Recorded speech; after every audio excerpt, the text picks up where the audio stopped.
Iran news today. Iran election. After Raisi's funeral, voters decide her successor. In the days leading up to the June 28 early voting, candidates from all major parties have entered the race, following the national grief over President Ebrahim Raisi's death in a helicopter crash. Attention in Iran will shift to the upcoming election for his successor, with conservatives hoping to select someone who would remain faithful to Ayatollah Ali Khamenei. In the days leading up to the June 28 early voting, candidates from all major parties have entered the race. For them, the most important thing is the number of candidates who make it through the Islamic Republic's screening process. Flaring-related natural gas in oil fields is a major problem in Iran's energy sector since it wastes resources and exacerbates environmental deterioration. In addition to costing Iran billions of dollars economically, this long-standing practice has devastating environmental effects, like acid rain. Data shows an astonishing truth: in a country where millions of people are without power, roughly one-third of Iran's population could get their electricity from the gas linked with burning oil in the country's fields.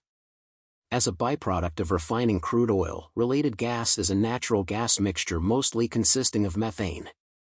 Flaring, or burning off excess gas, was common practice in the past when there was minimal demand for natural gas use, since producers had no motivation to collect and sell it.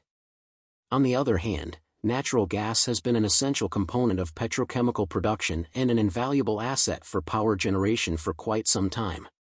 Flaring releases huge quantities of greenhouse gases, such as carbon dioxide, into the air, which contributes considerably to air pollution and climate change, in addition to wasting a valuable natural resource.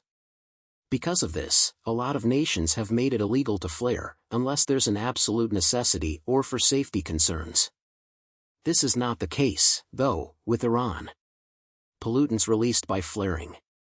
Sulfur oxides, a byproduct of burning unprocessed associated gas from Iran's oil sources, contribute to pollution and acid rain. Trees, plants, and even surface water may all take a hit from acid rain, which is bad news for the environment. Flaring has dropped by 15% over the last 20 years, despite a 30% increase in global oil output. This demonstrates the worldwide oil industry's dedication to reducing its environmental effect. Nonetheless, things are very different in Iran. Almost half of the gas flared in the world in 2021 came from just 4 countries, Iran included.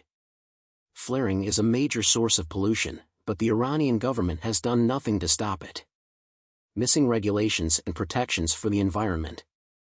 As a result of the Ministry of Oil's callous attitude and the lack of a strong environmental protection agency, flaring has become more acceptable than collecting, purifying, and appropriately using the gas that remains.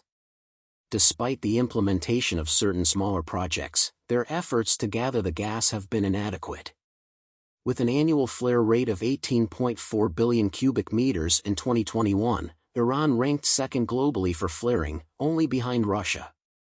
This amounts to 50.5 million cubic meters of flaring volume each day, which is the same as the capacity of about 2 phases of the South Pars gas field. Despite having lower crude oil production compared to other major oil-producing countries, Iran seems to flare a lot more gas than what its oil production would indicate. According to assessments, the degree of flaring in Iran might be 3 times higher than the global average based on oil production in the past year, and nearly twice as high based on natural gas production. Losses in energy and money. Looking at the quantity of flaring throughout the nation in relation to the amount of gasoline consumed daily reveals an astonishing truth: the amount of energy lost due to flaring is nearly half of Iran's daily gasoline consumption. Finally, the flaring crisis in Iran is a major problem for the environment and the economy. Iran has the opportunity to reap significant economic benefits while reducing its impact on climate change and environmental degradation if it takes strong action to protect the environment, invests in gas collection and utilization infrastructure, and adopts sustainable practices.